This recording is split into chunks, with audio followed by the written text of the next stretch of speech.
You know, you got to operate like it's the 1850s or the 1800s or the late 1700s, and plan your life like you're operating in that area, you know, or in that era.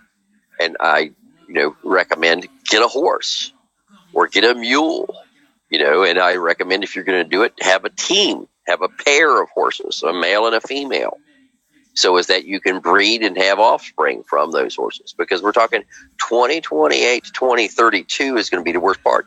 That's 12 years of god-awful bad weather that we're going to see globally. And yeah, in the summertime, it's not going to be totally froze over everywhere, but unless the soil is above 57 degrees, you're not going to grow anything, because nothing grows at below 57 degrees. So, it doesn't matter if, we don't have snow on the ground all summer. If the ground doesn't get above 57 degrees, then you're not growing anything anyway.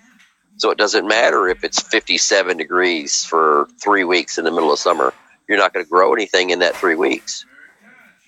And so you're going to have short season crops, and you're going to have to harvest those and hope that they survive. That's why I recommend earth homes or umbrella homes, so as that, you have less of a heating issue and you can depend more on the earth's natural heat to keep you warm. Because if you have a house above ground and you're trying to, tough it out in the United States or, Europe or what have you, you're not going to be able to heat it.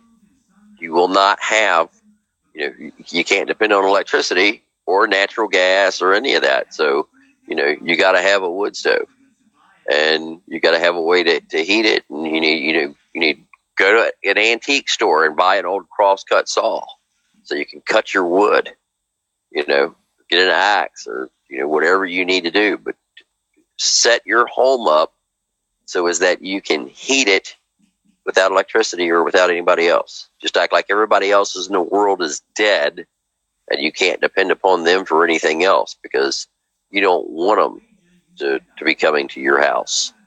And don't tell anybody what you're doing. Don't tell a soul. Don't tell people what you have. Don't tell people where you're going to be. Don't tell people where you store your stuff. Because anybody you tell when they are starving, they're going to try to come get it. So you need to be, aware that people will, and look, if you don't think it's going to go crazy, what would you do if your children were starving? At what level would you go to? What are you willing to do to keep your children and yourself from starving to death? And the answer to that is anything. If your kids are starving to death and the guy next door's got food, don't think that you wouldn't go next door and kill him to take his food. Okay? People will be driven to that. There are people who will kill you for a pair of tennis shoes now. Imagine what they'll do when they're starving. There are people who will kill you for your cell phone now. Imagine what they'll do when they're starving. So, you have to be able to defend yourself. So have weapons. Learn how to use those weapons. Have lots and lots and lots and lots and lots of ammunition. If you don't have 10,000 rounds, you don't have anything. Okay? Because you got to remember, how many rounds will I need for 20 years? 20 years of ammunition is what you're going to need. And that's not only defending yourself, but being able to hunt at the same time. And what's your accuracy? And have different calibers of ammunition for different things. If silencers are legal, or you can get your hands on a silencer, I highly recommend that you do that as well.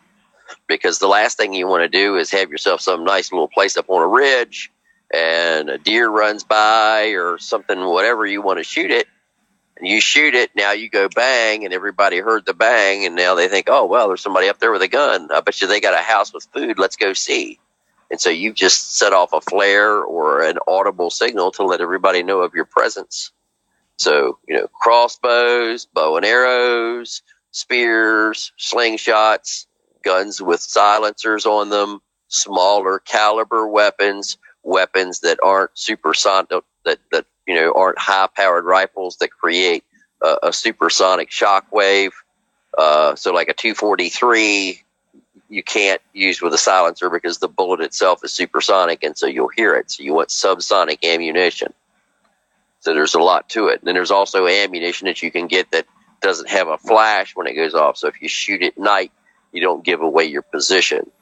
And these are all things that everybody that is alive today, and hears my voice, should take heed of, start preparing right now. Because when everyone realizes what's going on, you won't be able to buy any of these things. There will be a rush on it, just like in the 70s when they thought there was a fuel crisis and everybody was running to the store and you had lines that were 2 miles long trying to get to the gas station to get gas. There was no oil crisis in 72. That was all created by OPEC.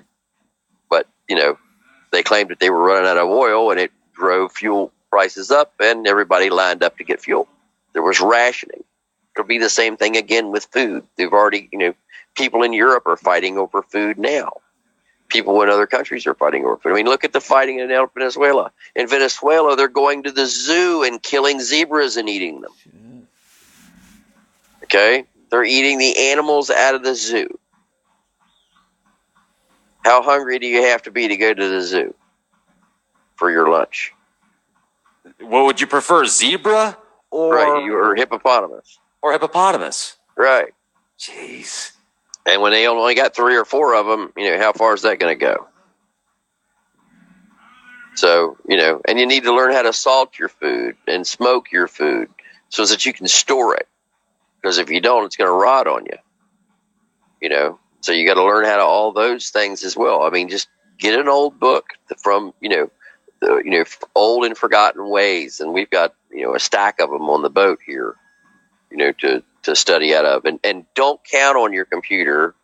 If you have these documents and you can find these documents or these books or whatever, by all means, print them out, put them in a binder with plastic sheets.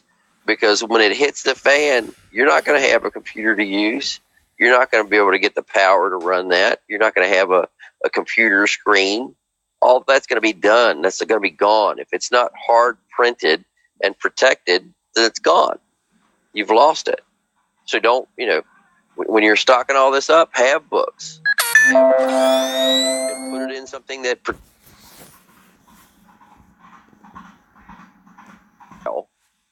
put it in plastic binders, put those binders in metal boxes, so as that they don't get moisture on them, so as that the bugs don't get in them and eat them.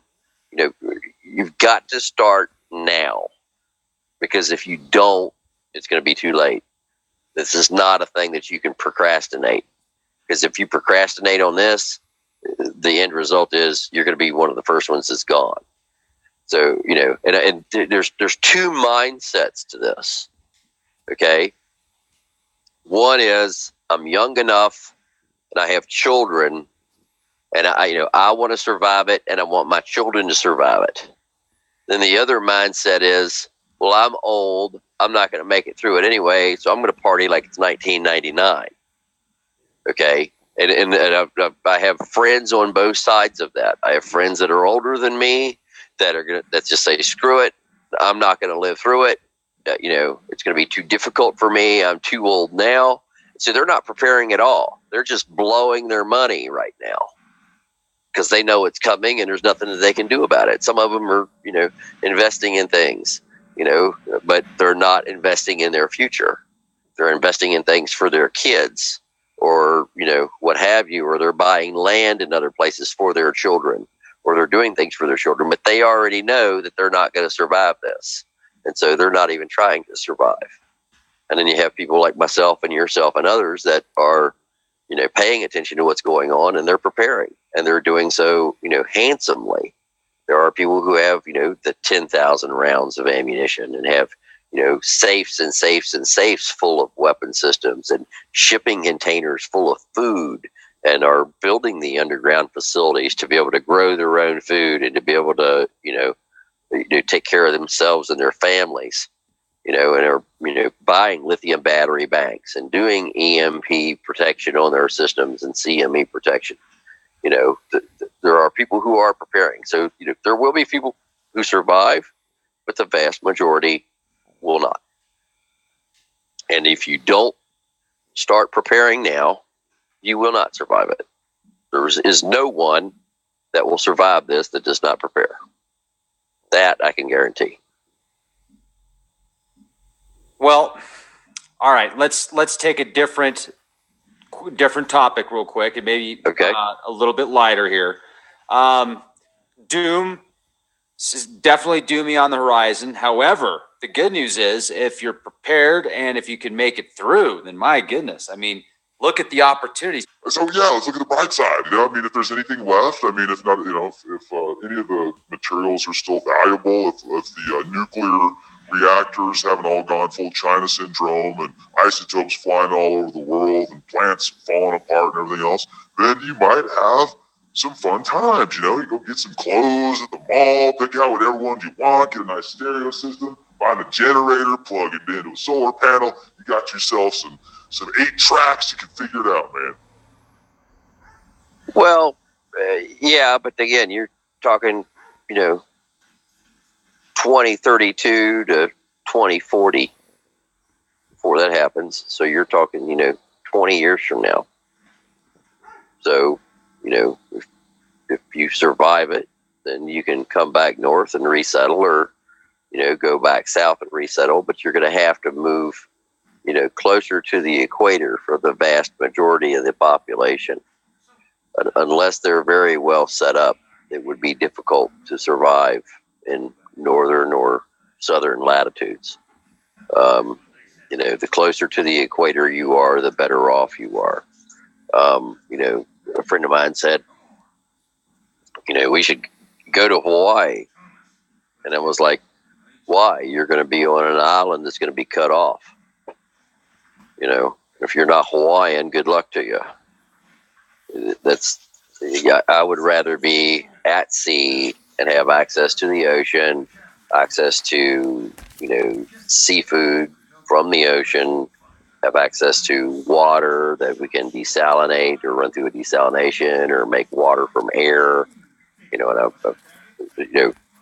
then you can move to islands or what have you and plant your moringa or whatever, but you can go to, and come back and go to wherever you're going to go and then come back and then, live in the millionaire's mansion because he's not there anymore. You might have to take some bones out of the house when you move in, but, it'll be there.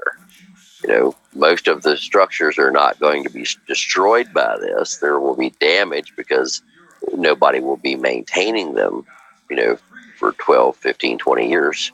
But there will still be structures that you can go to, places that you can go to. But, the government and people need to, look to underground. And, I have a friend of mine, Scott, out in Arizona, who's going underground. I've got people in West Virginia that are going underground. There's, people in Arkansas and Missouri that are going underground, and Texas are going underground, and New Mexico are going underground. And when you look back, there's a city that the Egyptians built that had 20,000 people living underground. They had their cows underground. They had, their animals, everything was underground.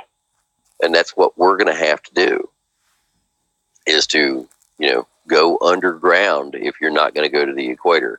So you got 2 choices. You can either go towards the equator or you can go underground.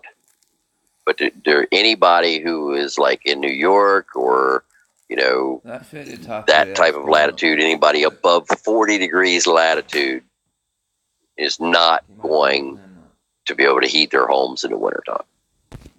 Just not going to be physically possible. Temperatures are going to be so cold in the winter times from 2028 to 2032 that I don't care what kind of a wood stove you have, if your house is above the ground, you're going to freeze in it.